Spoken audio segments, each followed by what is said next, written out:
Marcoleta is recognized. Salamat, Mr. Chair. Hindi ko na po nakikita si Secretary Boying Remulla, Mr. Chair. Meron po bang naiwan na USEC man lang ng Department of Justice? Anybody from the DOJ? Wala si PG. Padulyon ngayon. Anyway, he will come back at 1:30 to 2, between 1:30 and 2 p.m., Your Honor. Kasi kaya importante po ang aking itatanong sana sapagkat kaninang tinatanong ko siya, pinipilit niya yung opinion niya na kinakailangan talaga magsoli yung mga diskaya para tanggapin niya yung aplikasyon. Wala naman po talaga sa batas yun. Ipipilit ba ang opinion ng isang undersecretary o isang secretary ng Department of Justice samantalang maliwanag na maliwanag po ang requisites ng batas? Itingnan mo po natin ngayon, Mr. Chair, ang dilemma nitong dalawang mag-asawang ito. Narinig po natin ang supplemental affidavits nila. Sa aking palagay, very extensive revelation ng mga pangyayari na ating binubuksan ngayon. Ngunit dahil nga nagpahayag kayo ng opinion ninyo, ito po yung kanina pa pinipilit ko na parang na-discredit na sila kasi kung ikukumpara sila kay Bryce Hernandez, mas kapani-paniwala si Bryce Hernandez. Masasakripisyo ngayon, whatever is the quality o madidiminis ngayon ang veracity ng kanilang testimony. Ito po yung kanina pa gusto ko nang sabihin sana. Paano natin paniniwalaan sila ngayon kung nakapagpahayag na tayo ng opinion tungkol kung sino po yung dapat paniwalaan dito? For the record, Your Honor, naniniwala ako sa kanilang mga pahayag ngayon. Alam niyo, yung credibility, relative yan eh. At one point, si Bryce Hernandez, as I also mentioned, was not credible. He started becoming credible because of new revelations. Afterwards, he may not be credible again. Relative po yan eh. Kaya Hindi po, pwedeng, wala pong cast in stone na credibility, walang cast in stone, especially in a hearing like this. yung pinakamaingat nga po na gagawin natin, minumungkahi ko, Mr. Chair, na huwag na po tayong magbigay ng opinion. Makikita naman po natin sa pagdaan ng in the course of our discussion kung sino talaga ang maglilinaw na makikita nating nakakatulong sa ating pagdinig. Ito lang po ang gusto kong sabihin. Pangalawa po, ang mga diskaya lamang ang unang nagbigay ng sworn affidavit nung i-float ko po yung paraan na maaaring makatulong sila ng higit sa pagtuklas natin kung sino talaga yung mga proponents. Wala namang iba eh. Sila yung nakipag-unahan. At dahil doon, naimungkahi ko nga, sapagkat yun naman ay nasa batas talaga. Nasa Section 4 po ng batas ng WPP. Kaya po namin sila kinonsider. Ngayon, kung sasabihin po ng Department of Justice na kinakailangan pa palang testingin ang kredibilidad, ang sincerity, yung goodwill, na wala naman po sa batas yun, paano po yung aplikasyon nila? So sa mga tuwid, yung batas po, yung batas mismo na tinatadhana para sa mga ganitong klaseng pagkakataon, hindi po nabibigyan ng katuparan. Ang sinasabi po nila, kinakampihan ko raw ang mga diskaya. Hindi po, tuntunin natin from the beginning. I am very consistent. Ang batas po ang aking sinusunod, ang tinutuntun ko. Meron po kasing isang taong nagsabi, nag-intriga, nagpalabas ng kung anong klaseng intriga, na ako raw po, o maring hindi ako, isa raw mambabatas ang lumapit sa diskaya, humihingi raw po ng 1 billion pesos. Para po yatang nagkasundo sa 120 million na lang. Isip-isipin po ninyo, kapatid po yata yun ang ating colleague, si Ben Tulfo. So ngayon po, ang dami nagsasabi na baka ako yun. Sa akin lang po, okay lang yung magpalabas sila ng ganun eh. Basta may maniwala lang sana na mas maraming tao na hindi totoo ang sinasabi. Para sa akin, okay na po yun eh. Mr. Diskaya, meron bang pagkakataon ako nagpahaging sa iyo ng kahit ano pa? Your Honor, wala po. Wala po talaga. Saan ang galing yung binanggit ni Ben Tulfo na merong isang mambabatas? Your Honor, wala po akong idea, Your Honor. Hindi po Ben Tulpo, Ramon Tulpo pala. Sorry. Your Honor, wala po akong idea, Your Honor, kung saan po nanggaling.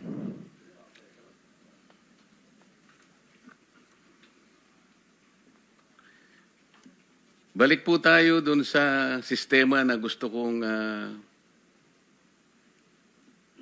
maging daan para maayos natin sa pamagitan po ng pagdinig na ito. Secretary Bunuan, o kaya si Yusek Kati, kung sino man po ang pwedeng sumagot sa inyo.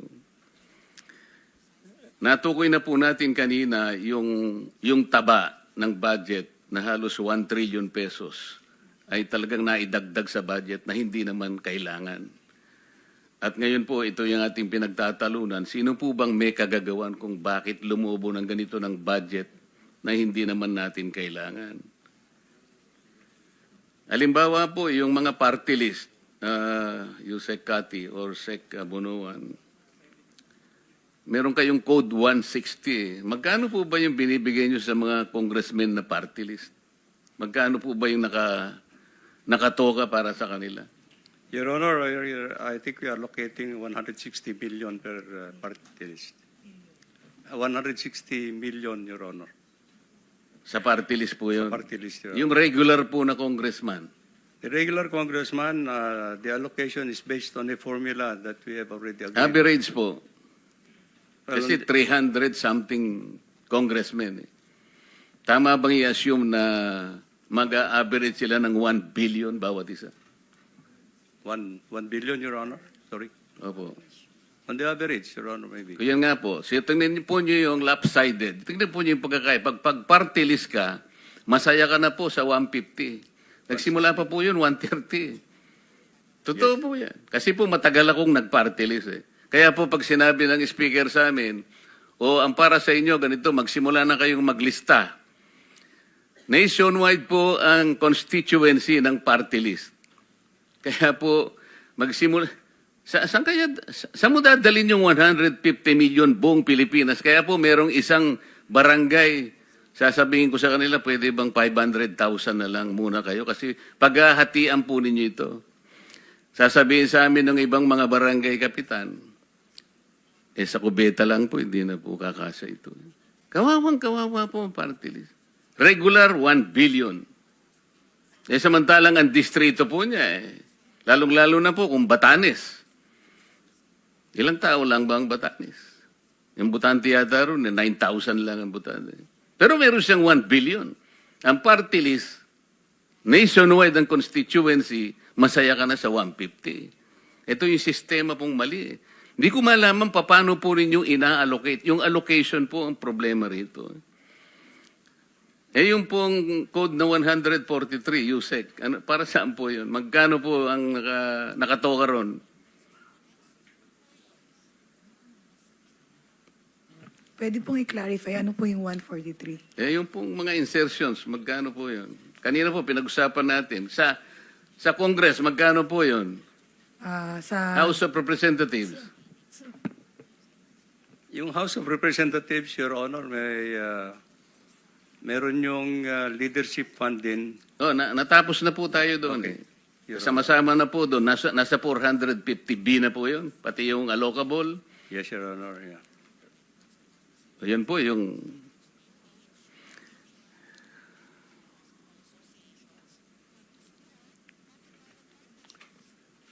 Mr. Bryce Hernandez, para naman hindi naman ako masiro, gusto rin kitang tanungin. Kahit sinabi ng chairman nung isang nakaraang pagdinig na na-exasperate na sa iyo, sinabi sa iyo, incredible ka talaga. Kasi hirap mo talagang paniwalaan. Pwede mo bang bigyan kami ng estimate sa flood control projects lang, 2023 to 2025, magkano yung value ng lahat ng flood control projects sa Bulacan? Sa distrito mo lang, yung first engineering district. Mabilis pong computation siguro. More or less po, kung 10 billion po yun, Ang total na halaga lang po talaga nun is mga 3 billion lang po, Your Honor. Kasi yun lang po talaga yung ginagamit nating pang budget para sa construction po mismo. Sino po ang... Nagbanggit ka kasi ng dalawang kasama namin dito. Ibig mo sabihin, walang mga congressmen na involved? Meron po, Your Honor. Nabanggit ko na din po kanina, Your Honor. Wala kasi ako kanina. Pwede mo bang ulitin? Ah, Ang sinasabi kong involvement, yung katulad ng binanggit mo sa dalawang kasama namin dito, humihingi rin ng porsyento. opo, Your Honor. 25% po. Sino-sino sila? Si Kong Zaldi ko po. Hindi, sa Bulacan ang sinasabi ko eh. Nabanggit mo na si Saldi kanina. Isa mismong First Engineering District ng Bulacan. Your Honor, ang kausap po, ang Congress po namin doon nung 2022-2025, si ano po, Kong Boy Cruz. Kaya nga, sila rin ba ay ganun din ang patakaran, kumukuha rin, kagaya na sinasabi mo sa dalawang kasama namin dito? May pag-uusap po sila ni Boss Henry. Alam mo rin yung pag-uusap eh. Kasangkot ka rin eh. Magkano nga? 30. Hindi po, Your Honor. Ang alam Magkano? ko po, 15 to 20% lang po. Sino-sino sila? Yung congressman po na, nung panahon pa yun, no 2022, si Kong Diche Pancho po, tsaka si Kong Boy Cruz po. 23, 24, 25. Sino-sino sila? Yun po sila po, Your Honor. Sila po ang congressman dun sa panahon na yun, Your Honor. Sino-sino ba yung congressman ng First Engineering District? Hindi mo kilala? Yun nga po binanggit ko po, si Kong Tina Pancho po, si Kong Boy Cruz po, saka si Kong Danny Domingo po. Sila po. Silang tatlo lang Sila lang po ang congressman po namin. ng First Engineering District. Yes po, Your Honor. So sila, 15 to 20, paano yun? Opo, parang ganun po, nasa 15% po to 20%. Pero doon po pumapasok din yung nabanggit po ni Congressman Toby Chanco na meron pong yung mga bumababa po sa lugar nila na wala silang idea, basta bumababa na lang po, doon po yung meron pong parking. So si Congressman Saldico, ilan naman ang sa kanya? Nasa 25% po, Your Honor.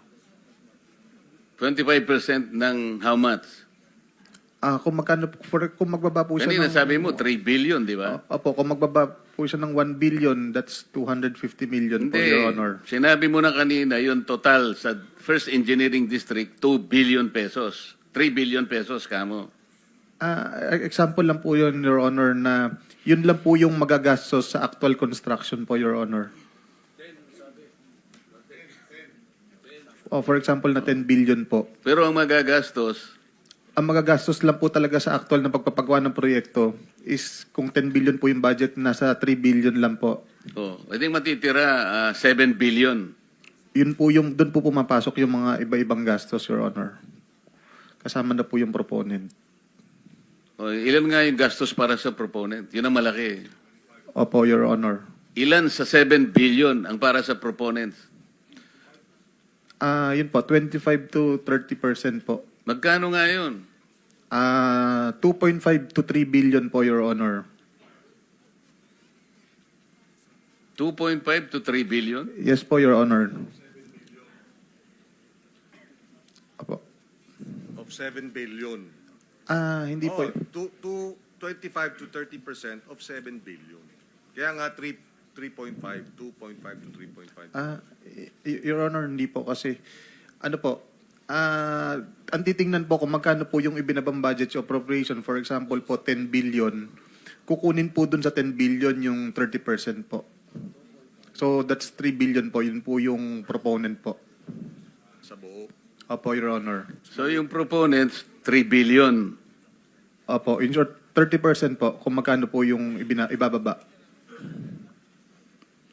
Hindi tayo nagkakaintindihan. Gusto ko kasing makwenta ilan lahat ang napunta sa mga proponents na sinasabi mo. Sabi mo, merong congressman, tapos isinama mo si Saldico, tapos meron ka sinabi ritong dalawa sa amin. Ilan ba yon sa kwenta mo? Your Honor, ang congressman po na regular namin, iba po sa party list. Magkakaiba po sila, hindi po sila pare-parehas Kaya ng nga, gastos. ilagay mo na lang kamo. Sinabi mo nga, 15 to 20% eh. O ilan sila? 3, 4, 5? Ilan ba? Bali, regular na congressman po namin 3. Tapos may mga iba, marami pong nagpapababa ng pondo sa amin, Your Honor. Iba-iba po. Hindi lang po senador at party list. Kaya nga, gusto ko lang bigyan mo kami ng idea magkano talaga between 2023 to 25, sinabi ko na sa iyo, ang napunta sa mga proponents lang. Para magkaroon kami ng idea kung magkano ang nawawala. Your Honor, wala po akong exact figure kasi kung magkano po ang napuntang bumabang budget 2022 to 2025. Kaya po nagbibigay po ako ng example na kung ang bumaba po doon is 10 billion, 30% po approximately ang napupunta sa proponent po. Naiintindihan ko yun eh. Kaya nga, kwentahin natin magkano nga lahat ang napunta sa proponents using your own example. 3 billion po, Your Honor. Lahat na? Yes po. Lahat na? Approximately, Your Honor, ganun po. Paano natin ngayon kukwentahin yon? Kasi, alam mo, narinig ko si Chairman sa isang privilege speech niya, 2023 to 2025, yung pinanalo nyo sa nilustay yung pera sa casino, 2.1 billion yata. Okay? Si Boss Henry po. Hindi, bali sa privilege speech ni Chairman, 2.1 billion na yung inyong ipinatalo. Okay. Ngayon, sa proponent sabi mong ganyan, 3 billion. Apo, for example lang po yun.